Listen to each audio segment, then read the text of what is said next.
मेंढक और मछली की कहानी। एक नदी में मेंढक और मछली रहते थे।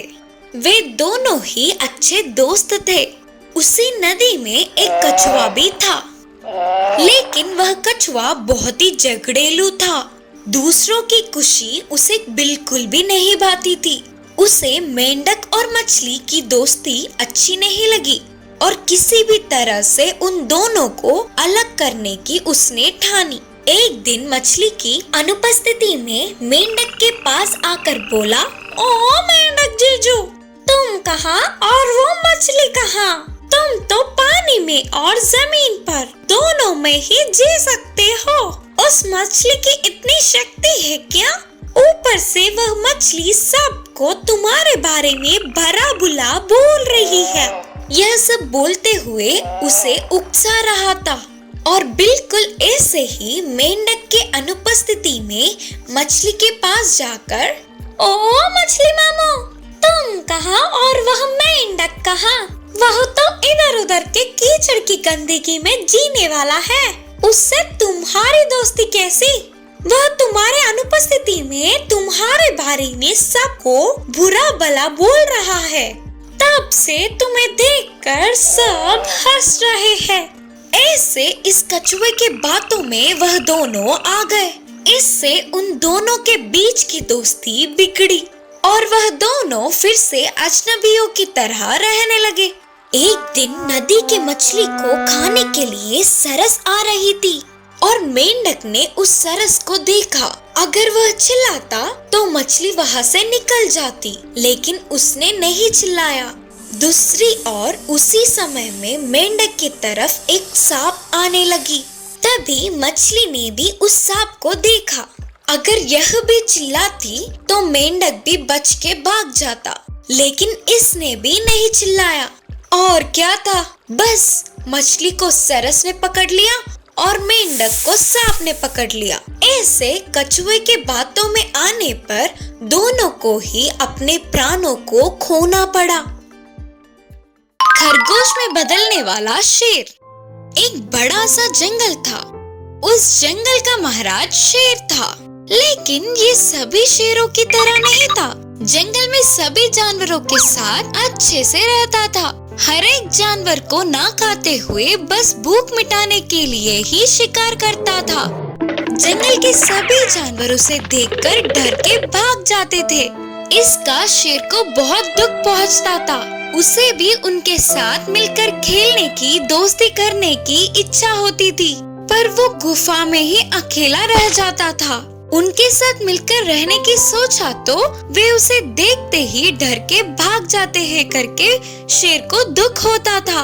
एक दिन उस जंगल में एक साधु तपस्या करने आया है। वह रोज जंगल के सभी जानवरों से बात करता था। शेर उनके पास आकर बोला, स्वामी जी, क्या आप मेरी एक इच्छा को पूर्ण कर सकते हो क्या? बोलो। फिर शेर ने पूछा, मुझे ऐसे शेर की तरह नहीं रहना, आजादी से सबसे मिलजुल कर रहने वाली खरगोश की तरह रहना है। मुझे खरगोश की तरह बदल सकते हो क्या स्वामी जी? साधु ने जवाब देते हुए पूछा, तुम इस पूरे जंगल के महाराज हो, ऐसे छोटे से खरगोश में बदलना चाहते हो? इंसान तक शेर की तरह जीना चाहता है, पर तुम ऐसे छोटे जीव में बदलना चाहते हो, ऐसा क्यों? शेर ने कहा, नहीं स्वामी जी, मुझे ऐसे ही उछलने वाली खरगोश की तरह जीना है। ठीक है फिर। बोलकर साधु तुरंत शेर को खरगोश की तरह बदल देते हैं। गोरा, छोटा, प्यारा सा खरगोश बनने वाला शेर वह साधु के आश्रम के पास उछलते हुए खरगोश दूसरे जानवरों को मिलकर खेलते हुए खुश हुआ। जो भी मिला वो खा के अच्छे से गुजारा कर दिया। इतने में शिकारियों की आने की भनक लगते ही सारे जानवर भाग गए।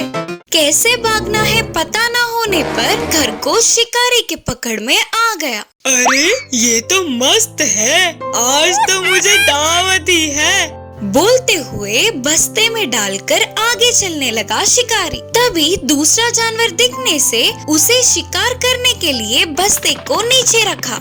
यही मौका देख खरगोश बस्ते से एक बार में उछलकर वहाँ से भाग गया और तुरंत साधु के पास जाकर जो भी हुआ सब बोलकर पहले की तरह शेर में बदलने की विनती की। अब तो समझ आ गया ना, प्रकृति हर एक जीव को एक लक्षण देती है। उसे इनकार करके दूसरे जीव की तरह जीना चाहो तो ऐसा ही होगा। बोलकर साधु ने खरगोश को शेर में बदल दिया। बाद में शेर गरजता हुआ अपनी गुफा में चला गया। वह बंदर राजा को बहुत पसंद था। उसको बहुत ही लाड प्यार से पालते थे और बिल्कुल वैसे ही बंदर को भी राजा बहुत पसंद थे। राजा कहीं भी जाते तो उनके साथ साथ बंदर को भी ले जाते थे।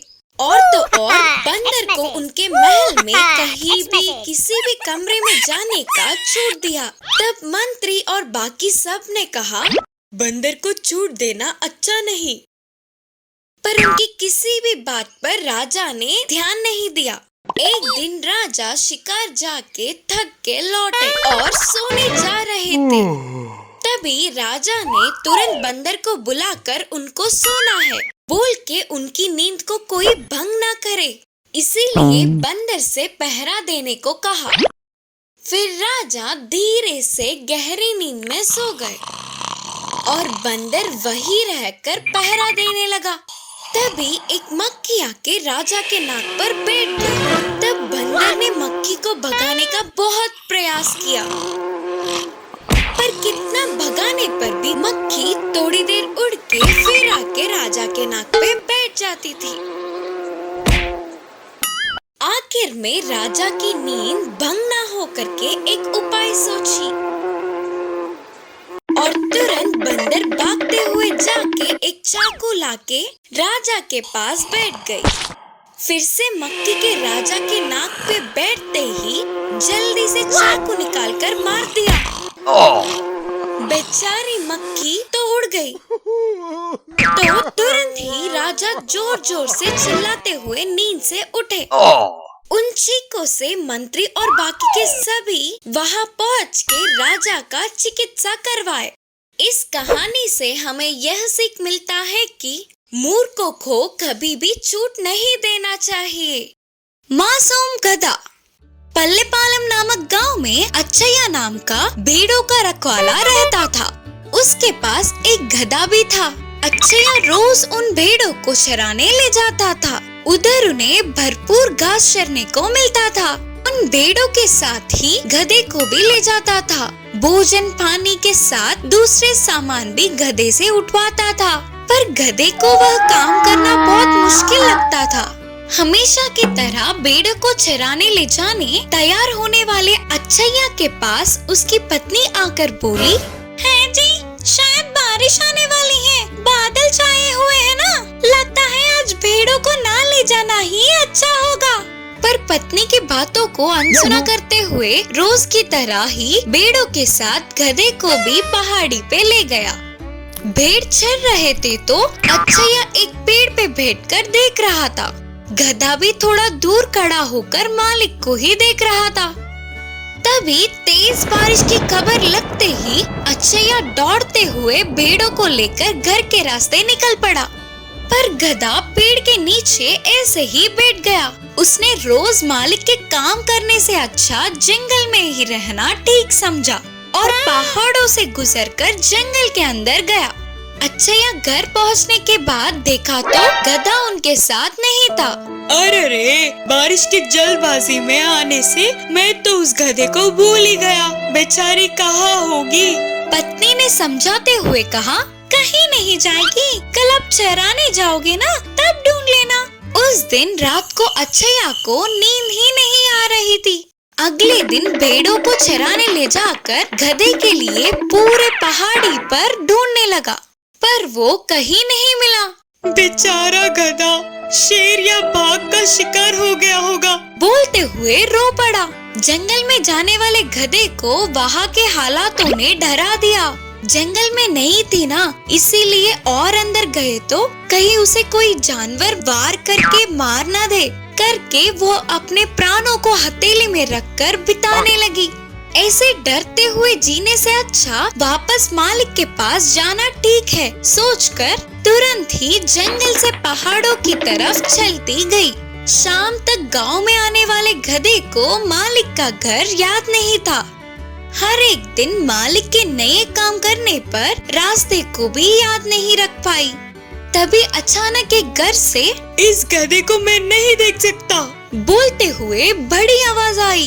अरे मेरे बारे में ही बात कर रहे हैं, मतलब ये मेरे मालिक का ही घर होगा। उसी घर से बाहर आता हुआ रामैया ने उसे देखा। उसके मालिक नहीं है सोचकर दुखी होकर फिर से आगे बढ़ने लगा गधा। थोड़ी दूर चलते ही अरे ओ गधे, कोई काम ना करते हुए ऐसे ही घर पर बैठ के कितने दिन माँ बाप की खाएगा बोलकर आवाजें सुनाई दी। गधा खुशी से उस घर की तरफ देखते ही आवारा बनकर घूमने वाले उसके बेटे को वीरैया ने गुस्से में बोलता हुआ दिखा। अनसुना करते हुए चला गया गधा और थोड़े आगे चलने पर गधा कहाँ होगा पता नहीं बोलकर एक घर से आवाजें सुनाई दिए। अच्छैया की आवाज पहचानने वाला गधा मालिक के पास दौड़ते हुए गया। उसे देखते ही अच्छैया को बहुत खुशी हुई। गधे को प्यार से बिठाकर उसके पसंदीदा भोजन खिलाया। अब गधे ने ठान लिया कि मालिक से कभी भी दूर नहीं जाना चाहिए।